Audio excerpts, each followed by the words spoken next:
গত শনিবার রাতে তপনশীলের বাড়িতে দুর্বৃত্ত শক্তিশালী বোমা নিক্ষেপ করে বলে অভিযোগ। এই বোমা বিস্ফোরণে বাড়ির দেওয়ালে বড় গর্ত হয়ে যায় এবং কয়েকটি ফাটল ধরে। অন্যদিকে বোমা বিস্ফোরণের আওয়াজে তপনশীলের কন্যা অসুস্থ হয়ে পড়ে বলে খবর। সঙ্গে সঙ্গে পুলিশকে জানালেও পুলিশ পরের দিন সকালে আসে। এখন পর্যন্ত কোনো গ্রেফতার নেই। সোমবার সিপিআইএম পশ্চিম ত্রিপুরা জেলা কমিটির সম্পাদক রতন দাস, রাজ্য কমিটির সদস্য প্রণব দেববর্মা, মহকুমা কমিটির সম্পাদক সুদীপ দেবনাথ, বড়জলা কেন্দ্রের বিধায়ক সুদীপ সরকার, বামুটিয়া কেন্দ্রের বিধায়ক নয়ন সরকার সহ পার্টির অন্যান্য নেতৃবৃন্দ তপনশীলের বাড়িতে গিয়ে ঘটনা সরেজমিনে প্রত্যক্ষ করেন এবং তপনশীলের পরিবারের পাশে থাকার আশ্বাস দেন। সেই সঙ্গে ঘটনার নিন্দা জানান এবং নরসিংগড় এলাকার মানুষকে প্রতিবাদে এগিয়ে আসার আহ্বান জানান। গত পরশু রাতে সময় 12টার পরে এটা নরসিংগড় এলাকা, এই এলাকার মধ্যে তপন আমাদের পার্টি কর্মী, তার বাড়িতে আগেও আক্রমণ হয়েছে। পরশুদিন রাতে যে আক্রমণটা হয়েছে এইখানে বোমা নিক্ষেপ করেছে। এই দেওয়ালটা চিট ধরে গেছে, গোটা দেওয়ালটা। তো আমরা খবর পেয়ে এসেছি।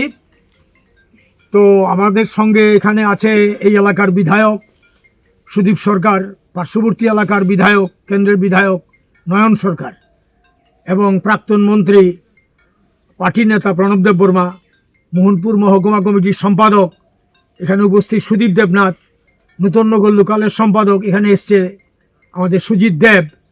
আমরা সবাই মিলে, অন্যরা আছেন এখানে, এলাকাবাসী আছেন। তার বাড়িতে আগে আক্রমণ, এবারে আবার আক্রমণ। যে আক্রমণ হয়েছে গোটা এলাকা তটস্থ হয়, আতঙ্কিত হয়। তার মেয়েটি ক্লাস 9-10-এ পড়ে, মাধ্যমিক পরীক্ষার্থী। এবার মেয়েটি পাশের ঘরে ছিল, অসুস্থ হয়ে গেছে। ইএনটি ডাক্তার দেখাতে হচ্ছে তাকে, এখন কথা বলতে পারছে না। এরকম একটা আতঙ্কের পরিবেশ সৃষ্টি করেছে।